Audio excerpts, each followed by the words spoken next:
viewers, welcome again in a new video tutorial about the next vector. The next vector is M13 phase vector. तो इससे पहले हम लोगों ने जो है बात कर लिया है प्लाज्मिड, लैम्डा फेज और कॉस्मिड और फॉस्मिड के बारे में. तो इसमें हम लोग देखेंगे तो बैक्टीरियोफेज बैक्टीरियोफेज का मतलब होता है कि बैक्टीरिया पे अटैक करने वाले वायरस को हम लोग बैक्टीरियोफेज वायरस कहते हैं. और इस बैक्टीरियोफेज वायरस को हम लोग एज ए वेक्टर यूज करते हैं, क्योंकि अगर हम इस कोई भी जो है बैक्टीरियोफेज वायरस हो उसके डीएनए में अगर हम लोग अपना जो है डीएनए इंसर्ट कर दें, मीन्स अपना डिजायरेबल डीएनए इंसर्ट कर दें, तो बैक्टीरियोफेज के पास बहुत ही ज़्यादा इफिशियंसी होती है to attack on the bacteria. तो बैक्टीरिया के ऊपर वो बहुत जल्दी अटैक करता है और बहुत ही जल्दी जो है अपने डीएनए को ट्रांसफर करता है इन कंपैरिजन ऑफ प्लाज्मिड. अगर हम बात करें प्लाज्मिड जितना जल्दी जो है बैक्टीरिया के अंदर इंसर्ट होगा उससे ज़्यादा जल्दी आपका बैक्टीरियोफेज अपने वायरल डीएनए को इंसर्ट करता है. इसीलिए जो बायोटेक्नोलॉजिस्ट हैं उन्होंने जो है बैक्टीरियोफेज को जो है सबसे ज़्यादा फोकस किया. Due to this property easy to transfer and efficiency is more than plasmid. Plasmid से ज़्यादा इफिशियंसी बैक्टीरियोफेज के अंदर होती है. फेज का मतलब होता है टू ईट, मीन्स बैक्टीरिया को खाने वाला, बैक्टीरिया को किल करने वाला वायरस. ठीक है, so it is called phase virus. तो M13 को पढ़ने से पहले हम थोड़ा सा बैक्टीरियोफेज को जान लें. तो बैक्टीरियोफेज के पास आपके दो तरीके के अगर हम बात करें दो तरह का जेनेटिक मटेरियल पाया जाता है, डीएनए और आरएनए. डीएनए की अगर हम बात करें तो डीएनए डबल स्टैंडर्ड भी होता है और सिंगल स्टैंडर्ड भी होता है. आरएनए की अगर हम बात करें, आरएनए भी आपका डबल स्टैंडर्ड और सिंगल स्टैंडर्ड जो है आपका वायरस होता है. मीन्स आपका bacteriophage double standard DNA, single standard DNA भी हो सकता है, डबल स्टैंडर्ड आरएनए और सिंगल स्टैंडर्ड आरएनए हो सकता है. यहाँ पे अगर हम बात करें डीएनए वायरसेस की, तो आपका डीएनए वायरसेस को हम लोग डबल स्टैंडर्ड वायरस को हम लोग सीफोविरिडी और पोडोविरिडी दो फैमिली में डिवाइड करते हैं. सिंगल स्टैंडर्ड वायरस को हम लोग माइक्रोविरिडी और इनोविरिडी में डिवाइड करते हैं. तो सीफोविरिडी का हम लोगों ने एक बहुत ही popular example that is lambda phage. Lambda phage को हमने अपने प्रीवियस वीडियो में काफी जो है डिटेल में पढ़ लिया है. अब हम बात करें आपका माइक्रोविरिडी हेक्सागोनल टाइप होता है, मीन्स इसका जो हेड होता है वो हेक्सा टाइप का होता है. जबकि अगर हम लोग आइनोविरिडी की बात करें तो आइनोविरिडी आपका फिलामेंटस वायरस होता है, मीन्स ऐसा वायरस जिसमें फिलामेंट जो है फिलामेंट पाया जाएगा. This inoviridae is a filamentous virus. The example of filamentous virus is M13. अगर पॉपुलर एग्जांपल की हम लोग बात करें, M13, FD एंड F1, ये सबसे ज्यादा तीनों पॉपुलर फिलामेंटस सिंगल स्टैंडर्ड जो है डीएनए के वायरस हैं जिसको हम लोगों ने स्टडी किया हुआ है, मतलब जिसकी सबसे ज्यादा स्टडी की हुई है. अगर हम बात करें तो इनके बीच में 98% जो है वो सिमिलरिटी पाई जाती है M13, FD और F1 के बीच में. तो आपका M13 फेज वो आपका हो गया, it is a single standard DNA. तो इससे पहले जो हम लोगों ने अभी तक एग्जाम्पल पढ़े थे जो है वेक्टर के, वो सब हम लोगों ने डबल स्टैंडर्ड डीएनए के बेस पर पढ़े थे. अब हमारा जो यहाँ पे M13 फेज एग्जाम्पल आया है, it is a filamentous single standard DNA virus. अगर हम बात करें आपका M13 की जो खोज की है वो जो है पीटर हेंस हॉफस्नाइडर ने इसकी खोज की है. पीटर हेंस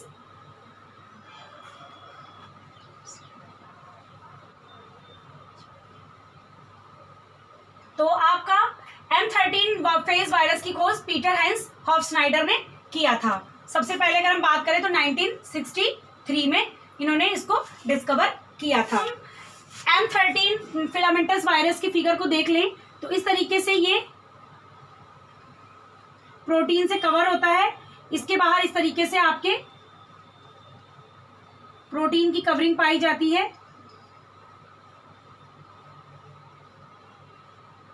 और अंदर आपका सिंगल स्टैंडर्ड जो है आपका डीएनए पाया जाता है.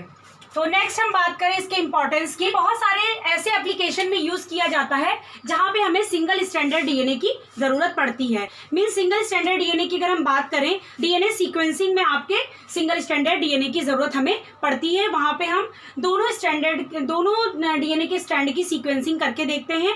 तो जहां पे हमें सिंगल स्ट्रैंड, अपने डीएनए को सिंगल स्ट्रैंड में कन्वर्ट करना होता है, वहां पे हम क्या करते हैं, M13 फेज का यूज करते हैं। मीन्स सपोज ये हमारा कोई डीएनए है जो कि आपका इंसुलिन, ये आपका इंसुलिन को सपोज जो है डिनोट करता है। अगर हमें इसकी सीक्वेंसिंग करनी है तो हम क्या करेंगे, अपने इस इंसुलिन के डीएनए को M13 के अंदर इंसर्ट कर देंगे। And when the M13 is single standard, क्योंकि अगर हम बात करें तो M13 अपने जो है लाइफ साइकिल में डबल स्टैंडर्ड डीएनए फॉर्म में कन्वर्ट होता है और डबल स्टैंडर्ड डीएनए फॉर्म में कन्वर्ट होने के बाद अपने आप को रिप्लिकेट करता है। तो ड्यूरिंग दैट रिप्लिकेशन हम अपने इंसुलिन को इस M13 के अंदर इंसर्ट कर देंगे और जब हमारा M13 पैक होने लगेगा, ठीक है, तो वो सिंगल स्टैंडर्ड हो जाएगा। और जिस टाइम वो सिंगल स्टैंडर्ड होगा हम इंसुलिन की सीक्वेंसिंग कर सकते हैं। अगर हम M13 फेज की सीक्वेंसिंग कराएं तो उसके साथ हमारा डोनर डीएनए अटैच होगा तो इसकी सीक्वेंसिंग भी हो जाएगी। सो द एप्लीकेशन, अगर हम इसकी बायोटेक्नोलॉजी में एप्लीकेशन की बात करें M13 की, तो it is a good vector which is used for the DNA sequencing of our donor DNA. हमारे डोनर डीएनए की सीक्वेंसिंग के भी काम आता है, क्लोनिंग के तो काम आता ही आता है। मीन्स ये एक वेक्टर है जो कि आपके होस्ट डीएनए तक आपके डिजायरेबल डीएनए को ले जाता है, बट साथ ही साथ ये आपका जो है वो सीक्वेंसिंग के भी काम आता है। तो आइए हम इसकी लाइफ साइकिल को देखते हैं और समझते हैं कि कैसे हमारा कैसे हम अपने डिजायरेबल डीएनए को M13 के अंदर इंसर्ट करेंगे, कैसे ये M13 सिंगल स्टैंडर्ड से डबल स्टैंडर्ड फॉर्म में कन्वर्ट होता है और अपने आप को रिप्लिकेट करता है। सपोज अगर हम बात करें, ये आपका कोई बैक्टीरियल सेल है,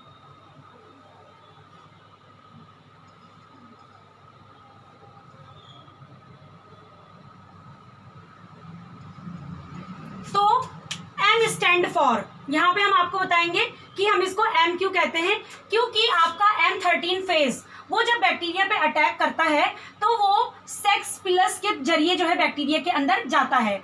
वो ऐसे ही बैक्टीरिया को अटैक कर सकता है M13 जिसके पास आपका ये sex pilus act as male present होगा, जिसके पास ये सेक्स पिलस प्रेजेंट होगा, ये उसी बैक्टीरिया को अटैक कर पाएगा। सो सपोज ये आपका कोई M13 फेज है इस तरीके से, और अंदर इसका जो है वो डीएनए प्रेजेंट है। तो ये जब भी आएगा तो अपने डीएनए को इसने अंदर इंसर्ट कर दिया और जो इसके प्रोटीन है वो इस तरीके से बाहर डिसॉल्व हो जाएंगे।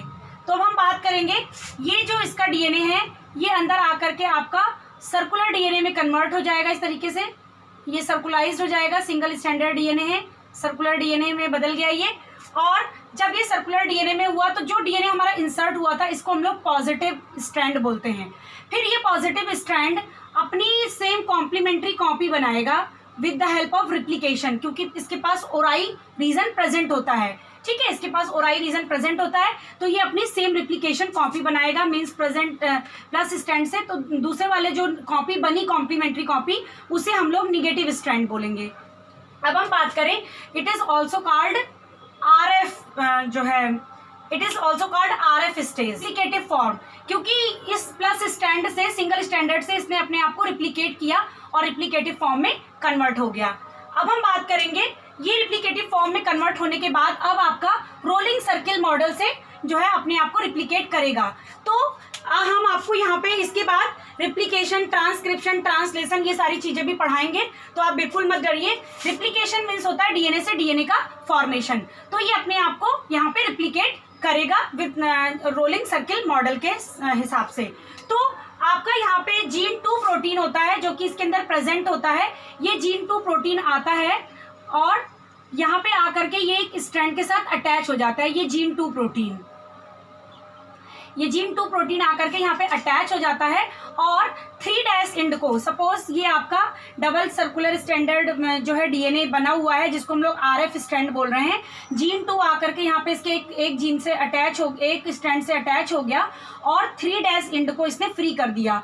नाउ अब आपका एक जो ये एक इंड था, ये इंड आपका जो है अगेन अपने आप को रिप्लिकेट करेगा और ये इंड यहाँ पे सर्किल हो जाएगा। इस तरीके से ये सर्किल हो जाएगा और इस तरीके से ये एक जो बाहर वाला एंड था वो फ्री होकर के फिर सर्कुलाइज्ड हो गया।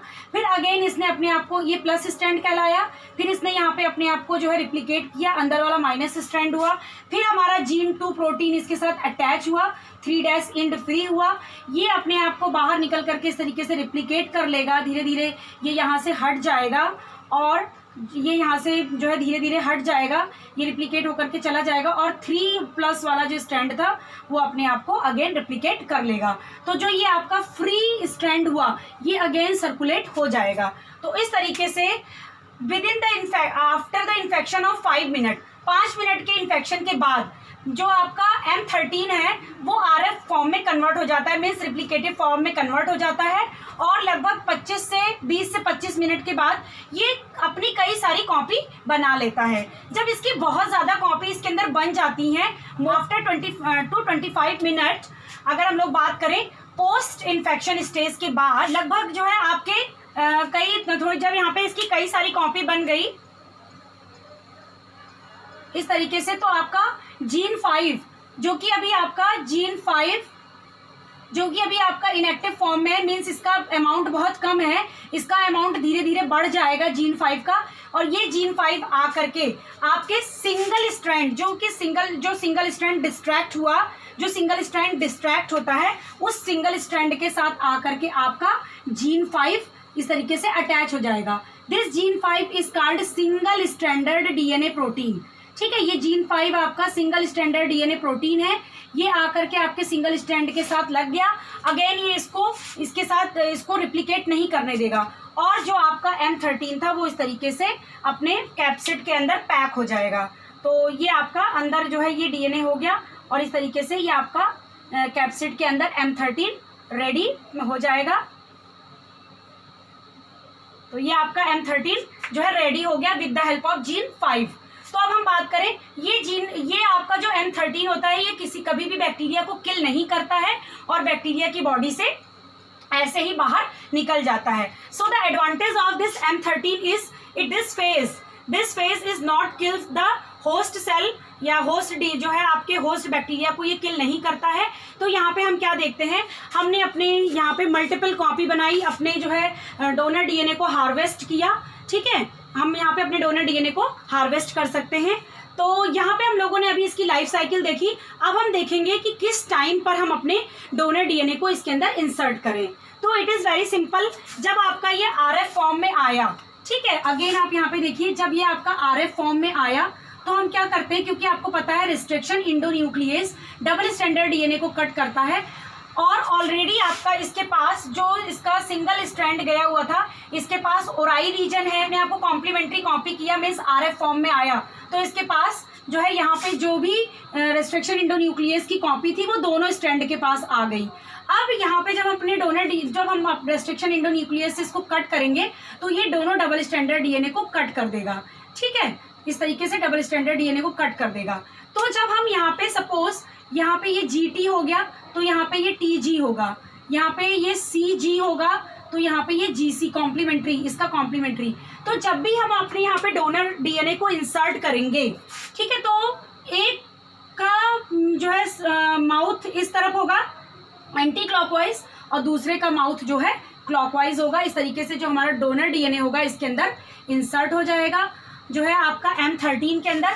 और जब M13 के अंदर हमारा डोनर डीएनए इंसर्ट हो जाएगा तो after the 20 to 25 minute of post infective stage, जैसे जैसे जो है आपकी कॉपी बढ़ती जाएगी M13 फेज की, वैसे हमारे डिजायरेबल डीएनए जो है हमारा दोनों स्टैंड पे कॉपी होता चला जाएगा और इस तरीके से हमारा जो डिजायरेबल डीएनए होगा वो भी हमारा M13 के अंदर पैक हो जाएगा।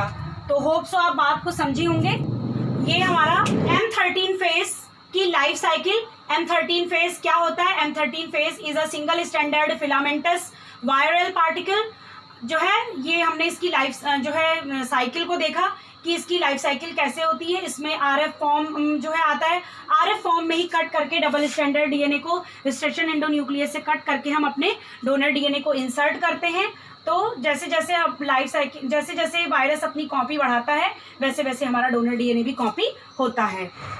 अगर हम M13 की कैरिंग कैपेसिटी की बात करें तो 1 से 4 kb M13 की कैरिंग कैपेसिटी होती है, लगभग 1 से 4 kb इन ई कोलाई में, ठीक है। ई कोलाई में इसकी कैरिंग कैपेसिटी 1 से 4 kb होती है। तो अगर आपको मेरा आज का ये वीडियो पसंद आया हो M13 फेज पर, तो आप इस वीडियो को लाइक ज़रूर करें और जो है मेरे चैनल को सब्सक्राइब करें। Thank you very much.